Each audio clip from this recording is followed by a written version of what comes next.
하나님의 말씀 욥기 27장 보시겠습니다.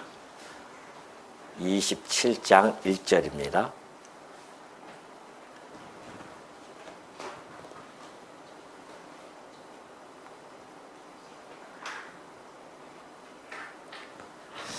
우선 1절부터 12절까지 한번 교독을 해보도록 하겠습니다. 욥이 또 풍자하여 이르되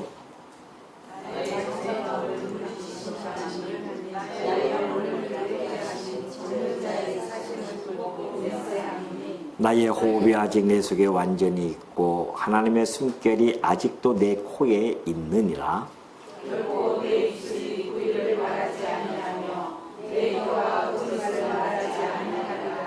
나는 결코 너희를 옳다 하지 아니하겠고 내가 죽기 전에는 나의 온전함을 버리지 아니할 것이라. 내가 내 공의를 굳게 잡고 놓지 아니하리니 내 마음이 나의 생애를 비우지 아니하리라. 나의 원수는 악인같이 되고 일어나 나를 치는 자는 불의한 자같이 되기를 원하노라. 불의한 자가 이익을 얻었으나 하나님이 그의 영혼을 거두실 때에는 무슨 희망이 있으랴. 환난이 그에게 닥칠 때에 하나님이 어찌 그의 부르짖음을 들으시랴. 그가 어찌 젖는 자를 기뻐하겠느냐. 항상 하나님께 부르짖겠느냐.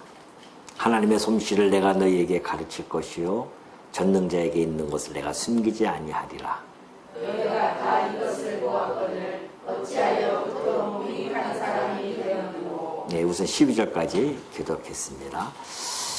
예, 27장, 우리가 그동안에 26장까지는 친구들과 욥과의 그 논쟁을 계속 기록을 해온 내용을 살펴본 바가 있습니다. 친구들하고 8차례죠. 개별적으로 다 8차례, 뭐 3차례 중복되어 있는 사람도 있고 2차례도 있고 해서 총 8차례의 개별적 답변을 욥이 같이 주고받고 하면서 옵니다. 26장까지. 그리고 이제 27장에서는 욥이 이제 그동안에 해왔던 모든 것들을 종합적으로 이렇게 결론을 짓는 그러한 내용이 27장에 소개를 해주고 있죠. 우리 1절부터 6절까지 보면은 욥은 자신이 무지함을 지금도 여전히 그 주장을 고수할 것이라고 그렇게 확언하는 그런 내용이 6절까지 소개되어 있습니다. 이 2절에 보면은 너무나 잘 나타나 있어요. 이 욥의 그 고난의 성격이 함축되어져 있습니다. 2절에 보면 어떻게 되어 있냐면은 나의 정당함을 물리치신 하나님 그래요. 욥이 가지고 있는 정당함.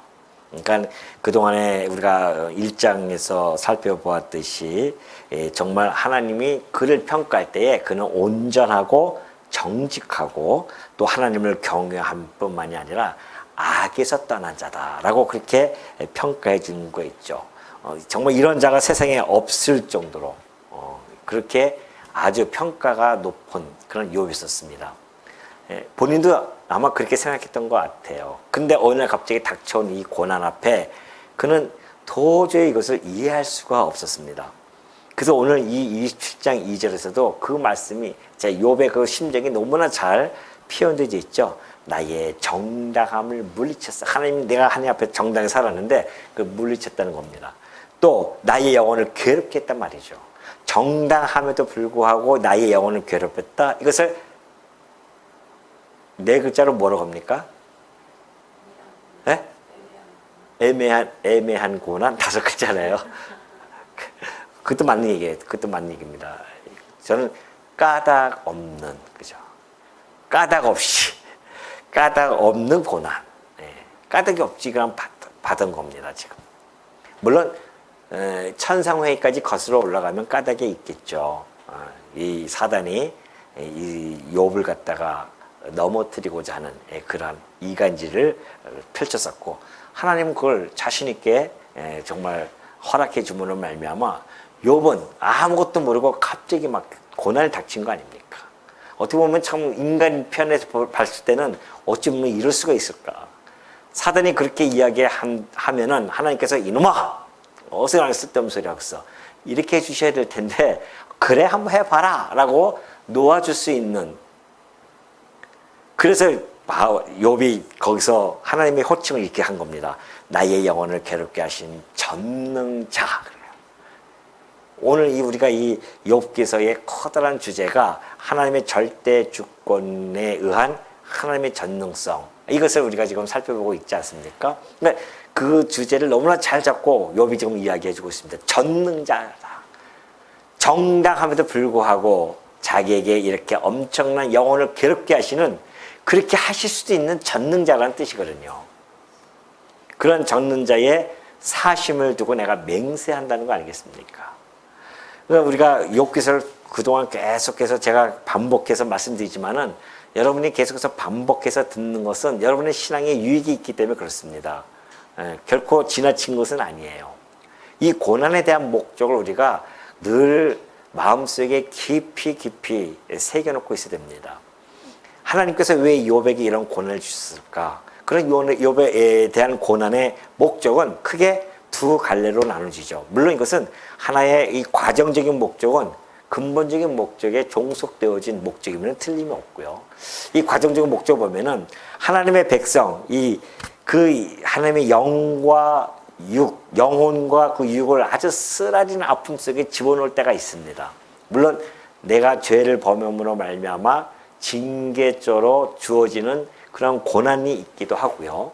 욥처럼 이렇게 정말 아무 까닭 없이 당하는 그런 고난도 있죠. 그러나 분명한 것은 다양한 그 고난 속에서 하나님은 왜 당신의 백성에게, 사랑하는 백성에게 이러한 고난을 주셨을까?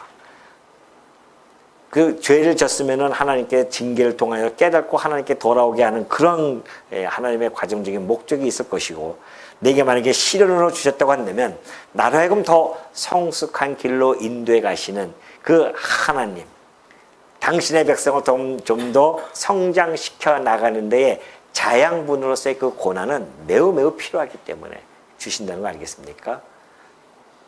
우리가 거름을 줄 때에 썩은 거름을 주지 않습니까? 푹 냄새나는 썩은 거름을 줘야 돼요. 그래야 거기서 땅에서 썩으면서 아름답게 꽃이 피어지고 열매가 맺는 거 아니겠습니까?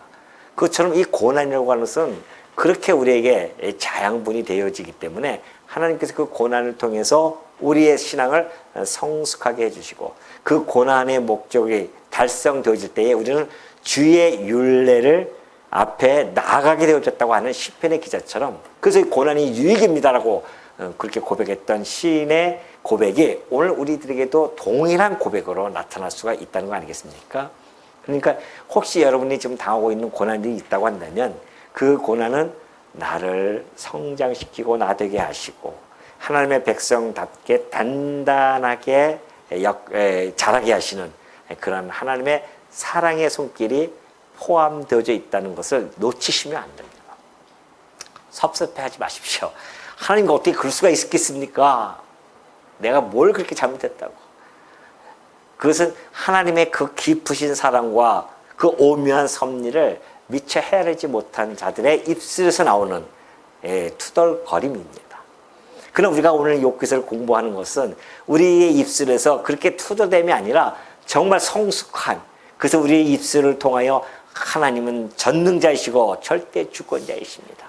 하나님의 행하시는 행사는 헤아릴 수가 없겠나이다.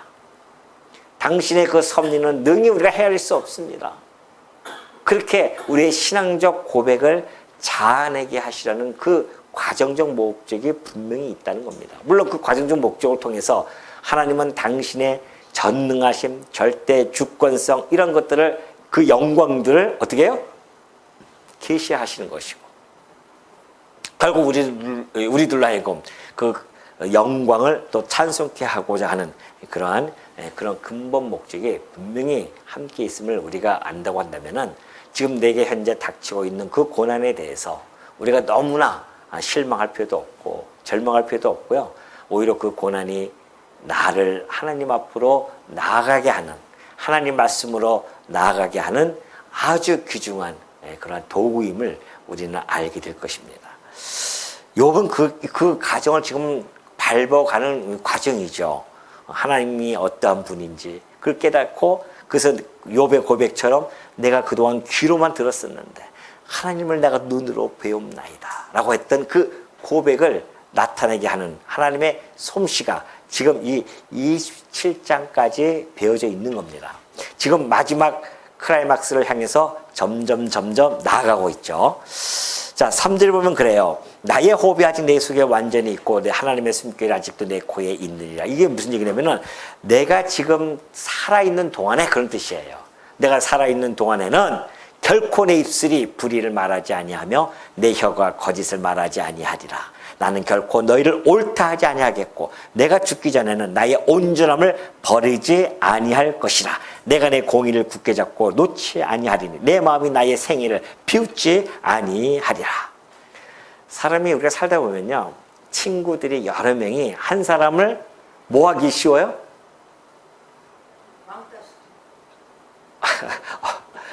왕따는 왕따지만 바보 만들기 쉽다고 했잖아요. 바보.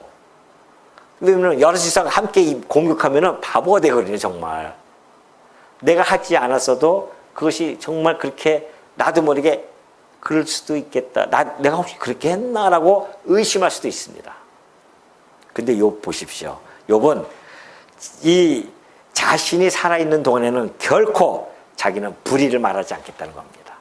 자기의 공의를 절대 놓지 않겠다고 결심을 하죠.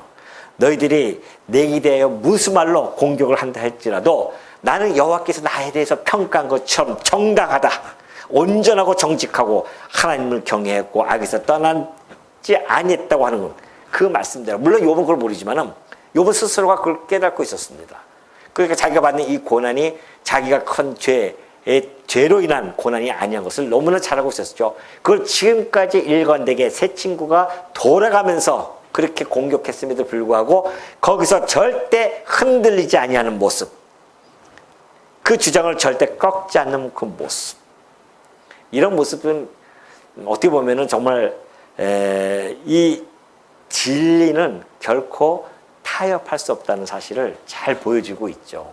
물론 욥이 근본적인 죄가 없다고 이야기하는 것은 결코 아닙니다. 욥도 그걸 알고 있죠. 자기가 지금 이야기하고 주장하는 것은 나는 이렇게 이만한 재앙을 당할 정도의 죄를 내가 아직 범하지는 않은 것 같다라고 하는 것이 그의 마음속에 확고한 그러한 심증이 있었고 그걸 끝까지 주장을 했었습니다. 다수가 공격함에도 불구하고 그렇게 그는 타협하지 아니했다는 것이죠. 그래서 사실 이 욥이 가지고 있는 이 강한 이 파수력은 그가 성경 말씀을 통하여서도 잘 보여주듯이 아마 그 말씀이 있었던 것 같아요. 너는 출애굽기 23장 1절 보면 그래요. 너는 거짓된 풍설을 퍼뜨리지 말며 악인과 연합하여 위증하는 증인이 되지 말며 다수를 따라 악을 행하지 말며 송사의 다수를 따라 부당한 증언을 하지 말 것을 이야기합니다.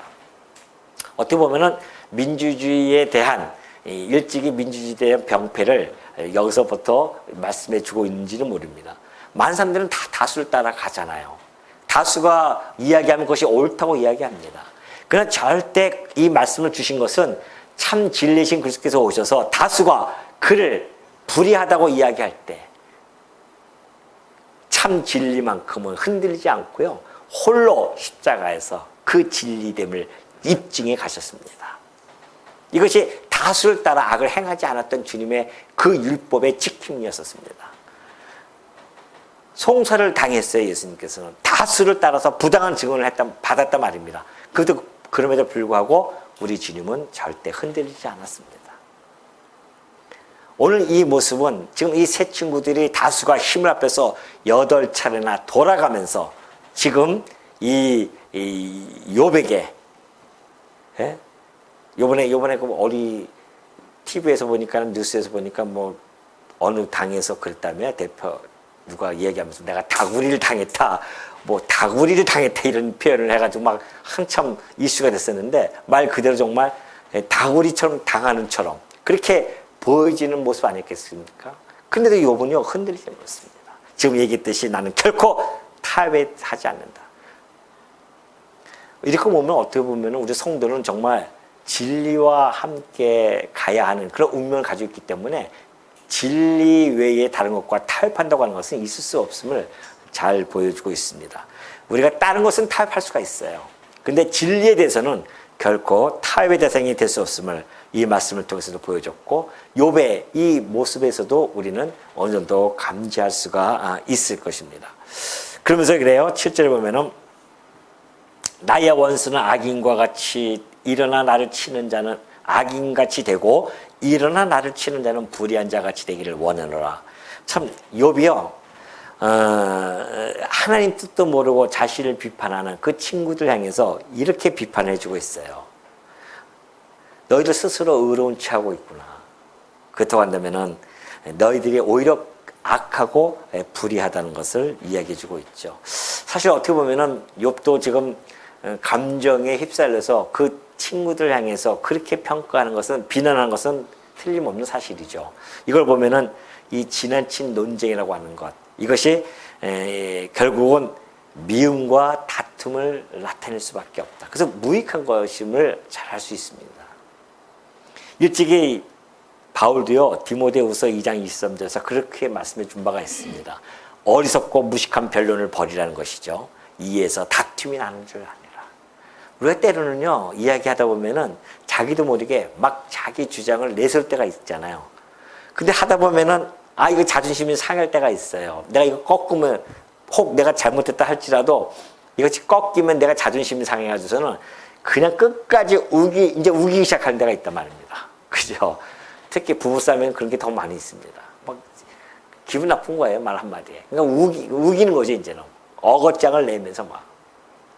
그런 모습을 보여주는데, 그것이 지나친 논쟁이 이루어지고 변론, 교회 내에서도 제가 될 수 있는 대로 토론을 안 합니다.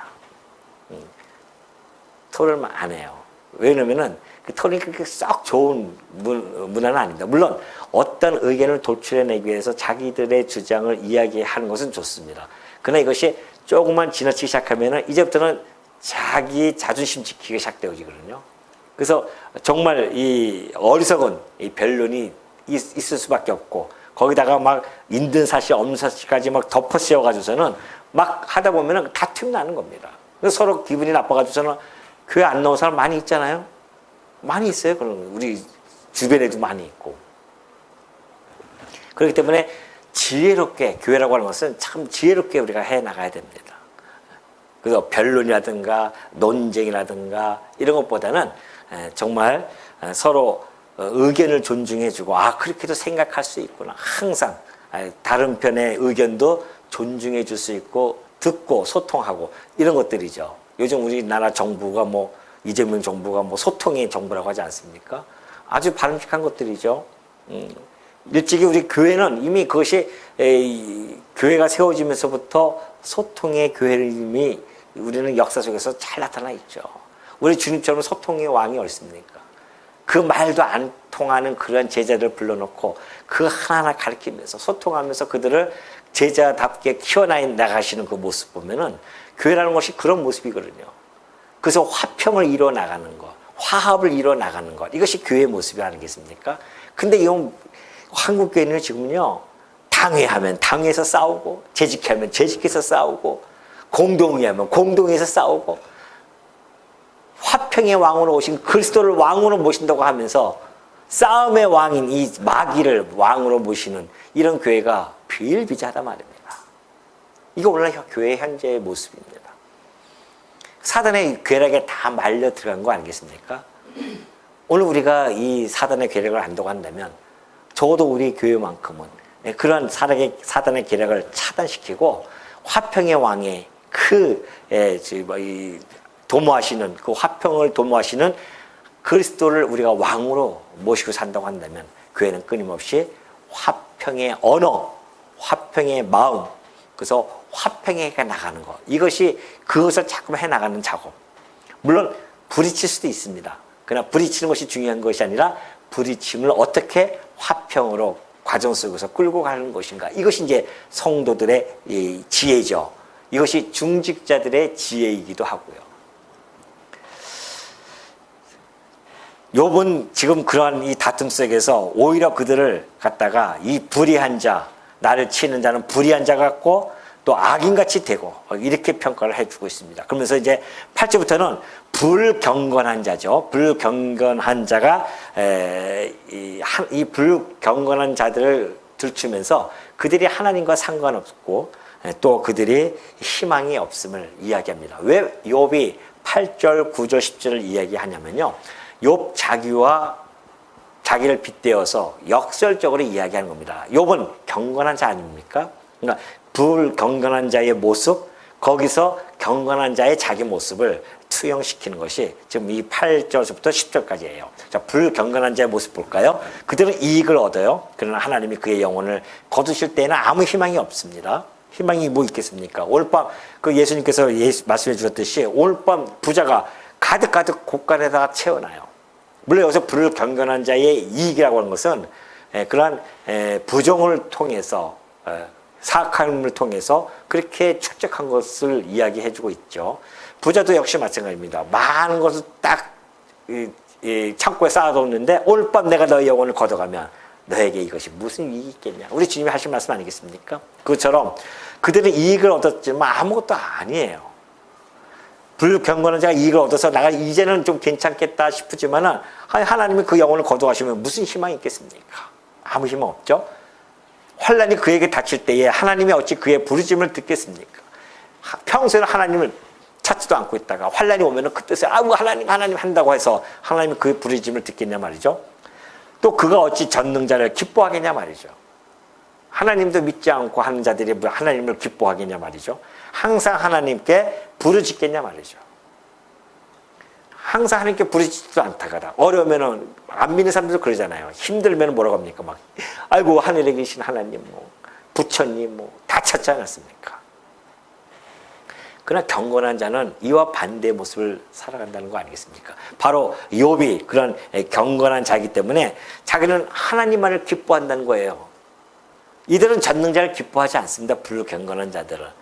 그러니까 이 한 사람의 어떤 인격을 우리가 평가할 때 보면은 그 사람이 무엇을 기뻐하느냐에 따라서 평가가 되어지는 겁니다.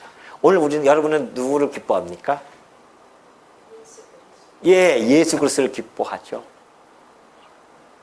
그러면 그분의 우리의 인격은 중생한 자의 인격이죠. 하나님의 백성의 우리 신분을 가진 자들입니다. 그러나 하나님의 백성이 아니고 중생하지 않은 인격들은요, 무엇을 가지고 기뻐하냐 말이죠. 이 보이는 그죠? 피조물 가지고 기뻐합니다. 전혀 달라요. 그러니까 불경건한 자들은 하나님을 기뻐하지 않습니다. 오늘 성도들 경건한 자들에게 있어서는 하나님을 기뻐하고요. 그리고 이 피조물을 기뻐하지 않는 그런 모습, 이것이 오늘 우리들 성도들의 모습인 줄 잘 보여주고 있습니다. 그러니까 욥은 여전히 지금 고난 속에 있지만 그는 여전히 전능자를 기뻐했고 하나님께 부르짖었고요. 그랬다는 거 아니겠습니까? 그러니까 지금 너희들이 날 갖다가 불경건한 자로 보는데 나는 그렇지 않다는 것을 역설적으로 지금 말하고 있는 거죠. 그러면서 11절에 보면은 하나님의 솜씨를 내가 너에게 가르칠 것이다. 그동안 내가 너희들 얘기 들었는데 이제는 내가 하나님의 솜씨, 내가 알고 있는 이 신관, 이 신지식을 통해서 하나님이 너희에게 가르칠 것이라는 거죠. 전능자에게 있는 것을 내가 숨기지 아니할 것이다. 너희가 다 이것을 보았거늘 어찌하여 그토록 무익한 사람이 되었는고. 친구들도 역시 마찬가지입니다. 그들의 삶의 현장에서 계속해서 하나님의 섭리를 다 봤잖아요. 하나님의 전능하심, 하나님이 행하시는 일들을 다 보고 인식했단 말입니다. 그럼에도 불구하고 여전히 그들이 가지고 있는 그 도식적인 인과응보, 그 사고방식에 쩌들려 있어요. 그래서 모든 나타나는 사건들을 그 틀에다가 짜맞추게 급급하다 말입니다. 지금 욥의 사건도 그렇게 해서 짜맞춘 거죠. 도식적인 그 인과응보에. 그러니 거기에 이미 틀에 갇혀 있으면요, 지금 이 땅에서 벌어지고 있는 이 생생하게 우리가 경험할 수 있는 하나님의 그 오묘한 섭리조차 무시해버리고 하나님의 그 섭리를 아주 제한해서 아주 무익한 그러한 모습을 나타낼 수밖에 없음을 지금 욥이 그들을 향해서 이야기하는 거죠. 그러니 너희들 그걸 다 보았지 않느냐. 그런데도 불구하고 그렇게 무익한 사람이 되었느냐. 이 허탄한 사람들아, 그런 이야기죠. 지금부터 내가 너희들에게 숨기지 않고 전능자에게 있는 거 내가 숨기지 않고 그리고 하나님의 이 솜씨를 너에게 가르칠 것이다. 이러면서 13절부터 이제 쫙 가르치기 시작하는 겁니다.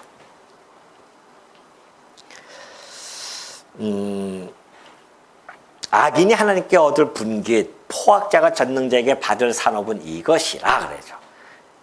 자, 이 땅에 지금 욥이 이야기하는 것은요. 욥이 그동안에 이 친구들이 현세적인 인과응보 그리고 그것을 기계적으로 그렇게 응용을 했지만은 욥이 그걸 갖다가 반대를 하면서 아니다. 종말론적인 그러한 종말적인 인과응보를 반론을 피면서 했단 말입니다. 그렇다고 하면 욥은 이 현세적에서 나타나는 인과응보를 믿지 않냐는 것인가? 그렇지 않다는 겁니다. 하나님은 욥은요 좀 더 그들보다 시야가 넓어요. 그래서 현세적인 인과응보뿐만이 아니라 종말적인 인과응보도 하나님의 그 작정 안에 다 포함되어 있다는 거 아니겠습니까? 그걸 지금 이야기하고 있는 겁니다. 욥은 23절부터. 그래서 우리는 기계적인 인과응보를 경계해야 되는 것이지 현세적인 인과응보를 부정하는 것은 아니라는 겁니다. 이 땅에서 보면 인과응보가 나타나기도 하죠. 하나님께서 정말 못되게 굴었는데 금방 잘못된 사람들도 있기도 하고, 또 어떤 사람은 못되게 구는데도 그냥 끝까지 잘 살다가 그 다음 때에 가서 또 그렇게 망하는 사람들도 있기도 하고요. 다 다르단 말입니다. 하나님은 이 현세적이든지 종말적이든지 이 모든 인과응보를 당신의 작정하신 뜻에 따라 다 섭리하시는 분이죠. 욥은 그걸 잘 알고 있습니다. 그렇기 때문에 욥은 그러한 하나님의 뜻에 따라서 섭리되어짐을 알고 이 13절에서는 맞다, 현세적인 인과응보 이렇게 나타나기도 한다는 것을 좀 보여주고 있죠. 그래서 악인의 후손은 징벌을 받고 멸망을 당한다는 것을 지금 14절부터 계속해서 이야기합니다. 그의 자손은 번성하여도 칼을 위하며 그의 후손은 음식물로 배부르지 못할 것이며, 자손이 번성하여도 칼에 다 죽어버려요.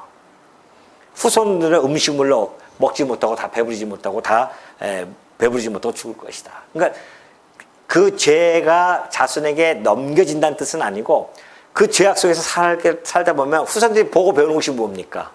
아니, 부모들이 후손들의 거울이잖아요. 거울.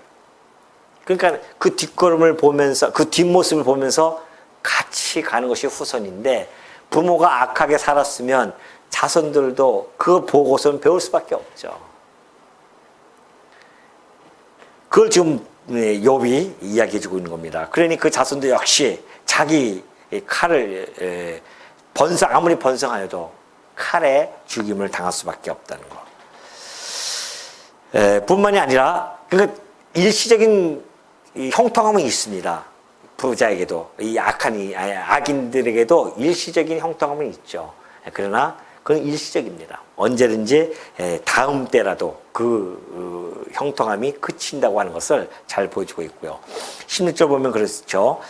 그가 비록 그 남은 자들은 15절 죽음의 병이 돌 때에 묻히리니 그들의 과부들이 울지 못할 것이며, 역시 후손들에 관한 이야기입니다. 16절 보면 그가 비록 은을 티끌같이 쌓고 의복을 진흙같이 준비할지라도 그가 준비한 것을 의인이 입을 것이요 그의 은은 죄 없는 자가 차지할 것이며, 가지고 있는 모든 재물 다 빼앗기고 없어질 것이다.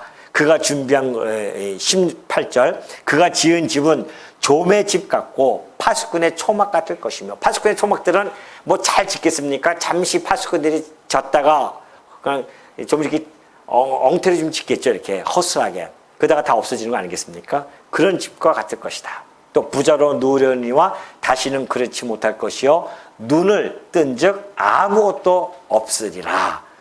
부자로 누우면 뭐예요? 아침에 눈 뜨면 다 없어지고 다 그럴 것들인데. 또 두려움의 물같이 그에게 닥칠 것이요 폭풍이 밤에 그를 앗아갈 것이다. 그래요.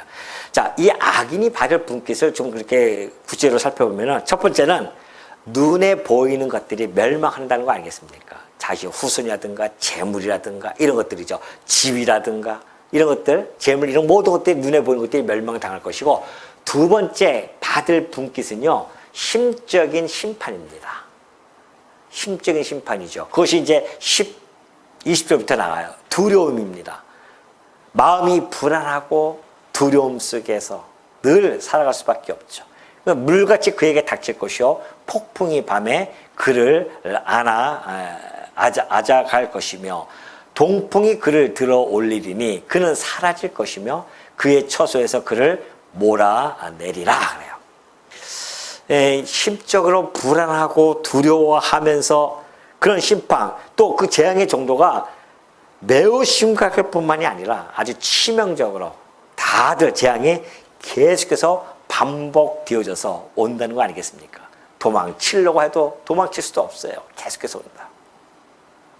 하나님은 그를 아끼지 아니하시고 던져버릴 것이니, 세 번째는 하나님으로부터 유기되어져요. 내침을 당한단 말입니다.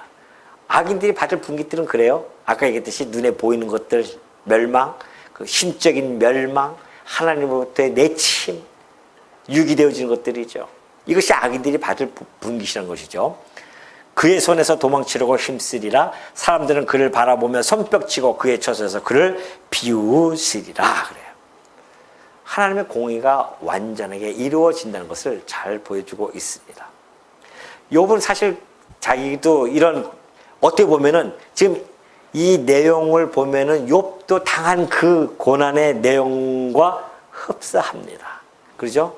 흡사하지만은, 그러나 결과적으로는 흡사한 것 같지만은 그러나 본질은 전혀 다릅니다. 이것은 지금 악인이 받을 분깃, 곧 형벌이고, 욥이 받았던 것은 뭐예요?